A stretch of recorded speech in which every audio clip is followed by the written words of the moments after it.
So next हमारा जो topic आता है वो आता है हमारा Coulomb's law in terms of position vector. Means जो हमारे पास कूलम्स लॉ आता है इलेक्ट्रोस्टैटिक में इसको हम क्या लिखने वाले, पोजीशन वेक्टर की फॉर्म्स में लिखने वाले। तो आपको पता है कूलम्स लॉ का मतलब क्या होता है, जो भी हमारे पास दो चार्जेस होते हैं उनके बीच में हमारे पास क्या लगती है, फोर्स लगती है, जो कि हमारी अट्रैक्शन फोर्स और रिपल्शन फोर्स दोनों हो सकती है डिपेंडिंग अपॉन द पोलैरिटी। अगर दोनों जो चार्जेस है वो सेम चार्जेस है तो उनके बीच में रिपल्शन फोर्स लगेगी, और अगर जो दोनों चार्जेस हैं उनकी वैल्यू अपोजिट है, एक पॉजिटिव चार्ज है और दूसरा नेगेटिव चार्ज है, तो उनके बीच में हमारे पास क्या लगेगी, उनके बीच में अट्रैक्शन फोर्स लगेगी। अब यहाँ पर जो फोर्स होती है वो दोनों चार्जेस के प्रोडक्ट के डायरेक्टली प्रोपोर्शनल होती है, और जो दोनों चार्जेस हैं उन दोनों चार्जेस के बीच में जो आपका डिस्टेंस आता है उसके स्क्वायर के इन्वर्सली प्रोपोर्शनल होती है। इसी को बेसिकली हम बोलते हैं अपना कूलम्स लॉ। ये बेसिकली हमारे पास क्या जाता है, कूलम्स लॉ आ जाता है। अब यहाँ पर हम क्या करने वाले, कूलम्स लॉ को हम पोजीशन वेक्टर की फॉर्म में लिखने वाले हैं। तो हम यहाँ पर क्या करते हैं, let us consider 2 point charges Q1 and Q2।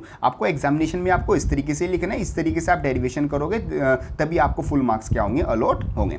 अब यहाँ पर हमारे पास 2 पॉइंट चार्जेस है Q1 एंड Q2, जो कि हमारे पास Q1 यहाँ पर चार्ज आ जाता है और Q2 हमने यहाँ पर रखा हुआ है, which are placed at the point A and B। और A और B पॉइंट पर हमारे जो दोनों चार्जेस है वो रखे हुए हैं। Let R1 and R2 are their position vector. जो हमारे पास Q1 है वो ओरिजिन से R1 दूर है, और जो हमारे पास जो Q2 चार्ज आता है वो हमारे पास क्या आता है, वो ओरिजिन से R2 उसका पोजीशन वेक्टर आता है। अब यहाँ पर आपको पता है जो आपके पास फोर्स का फॉर्मूला होता है मींस F12 का मतलब है कि जो फोर्स है, जो फर्स्ट जो चार्ज है वो सेकंड जो चार्ज है उस पर कुछ फोर्स लगाएगा, जिसकी वैल्यू कितनी होगी 1/4 pi epsilon not Q1 Q2 upon R square. यहाँ पर हम क्या लेंगे, R21 का मतलब है R जो पोजीशन वेक्टर है फ्रॉम 2 to 1, और यहाँ पर हमारे पास एक यूनिट वेक्टर भी आएगा जो कि आएगा R21 कैप। हमारे पास क्या आ गया, ये एक यूनिट वेक्टर आ गया। आपको ध्यान रखना है कि आप मतलब कौन सा जो चार्ज है वो दूसरे चार्ज पर फोर्स लगा रहा है। यहाँ पर आपका जो फर्स्ट चार्ज है वो सेकंड चार्ज पर फोर्स लगा रहा है। अब यहाँ पर हमारे पास क्या आता है, जो R कैप आता है R21 कैप, वो क्या है, एक यूनिट वेक्टर है फ्रॉम 2 to 1, मतलब सेकंड चार्ज से फर्स्ट चार्ज की तरफ क्या आता है, वो हमारे पास एक यूनिट वेक्टर आता है। बट आपको पता है कि जो यूनिट वेक्टर होता है वो किसके बेसिकली, सॉरी यूनिट वेक्टर बोल रहा हूँ, हाँ यूनिट वेक्टर ही, जो मतलब R कैप होता है वो किसके इक्वल होता है, vector R upon magnitude of vector R के इक्वल होता है। तो यहाँ पर हमारे पास जो R21 कैप की वैल्यू आ जाएगी वो किसके इक्वल आ जाएगी, R21 vector upon R21 vector का मैग्नीट्यूड, ये हमारे इसके इक्वल आ जाएगी। अब हम अपना यहाँ पर हम क्या यूज करेंगे, जो अपना F12 था सेम हमारा यही फॉर्मूला, इसमें हमारी सारी वैल्यूज जो R21 था उसकी जगह हम अपना ये वाली वैल्यू लिख देंगे। ये हमारे पास 1/4 pi epsilon naught as it is आ जाएगा, Q1 Q2 भी एज इट इज आ जाएगा, और R21 का स्क्वायर भी एज इट इज आ जाएगा। जो हमारे पास R कैप 21 था, R21 का कैप जो वेक्टर था यूनिट वेक्टर, उसकी जगह हम अपना क्या लिख देंगे, ये वाली वैल्यू लिख देंगे। मींस हमने अपना ये वाली R21 कैप की जगह हम अपना R21 vector upon R21 vector का मैग्नीट्यूड, ये हमने वैल्यू यूज कर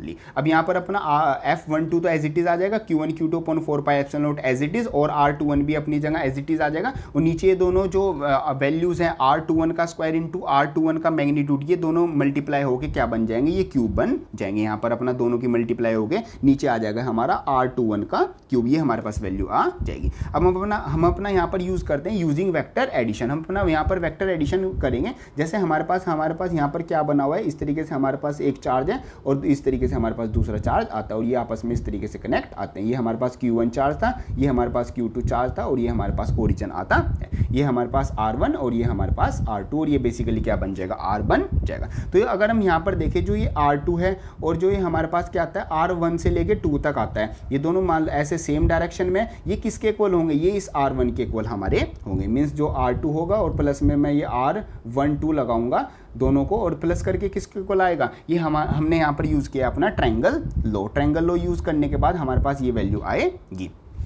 यही वैल्यू हमने यहाँ पर लिखी हुई है कि R2 प्लस का R12 इज इक्वल टू मेरा R1 के इक्वल आएगा। ऐसी मैंने यहाँ पर R21 की वैल्यू निकाली, जो कि किसके इक्वल आएगी, इधर जाके सब्ट्रैक्ट हो जाएगा R1 वेक्टर माइनस का R2, ये हमारी वैल्यू आ जाएगी। अब फॉर्मूले में जो हमारे पास ये F12 वाला फॉर्मूला था, इस फॉर्मूले में जहाँ पर भी हमारे पास R21 था उसकी जगह बेसिकली हम लिख देंगे R1 वेक्टर माइनस का R2 वेक्टर। तो F12 एज इट इज आ गया, Q1 Q2 upon 4 pi epsilon not हमारी वैल्यू आ गई। यहाँ पर ऊपर हमारा क्या था, R21 वेक्टर था, तो हमने क्या लिख दिया, R1 माइनस का R2 वेक्टर लिख दिया, और नीचे हमारे पास वैल्यू आती थी R21 का क्यूब। तो वहाँ पर हमने क्या लिख दिया, R1 माइनस R2 का बिल्कुल आ जाएगा हमारे पास क्यूब। ऐसी F21 में हमारे पास क्या होगा, जैसे यहाँ पर F12 था तो R1 में से R2 माइनस हो रहा था, यहाँ पर आपका 21 है, F21 है तो R2 में से R1 क्या हो जाएगा, सिंपली माइनस हो जाएगा। बाकी सारी चीज़ें हमारी सेम ही आएंगी और यहाँ पर भी 2 में से 1 माइनस हो जाएगा, वेक्टर मतलब कि डायरेक्शन चेंज हो जाएगी और नीचे क्यूब था तो क्यूब ही रहेगा। ये हमारे पास फर्स्ट और सेकंड दोनों चीज़ें आ जाएंगी और यही हमारे पास बेसिकली क्या आते हैं, यही हमारे पास क्या आ जाती है, फर्स्ट और सेकंड चीज़ हमारे पास क्या आती है, are known as the vector form of the Coulomb's law. मतलब कूलम्स लॉ की यही ये हमारी क्या होती है, दोनों वेक्टर्स फॉर्म्स आपकी होती हैं जो कि आपकी न्यूमेरिकल्स में भी काफ़ी यूज़ होने वाली है। ये आपका आ जाता है Coulomb's law in the form in terms of position vector.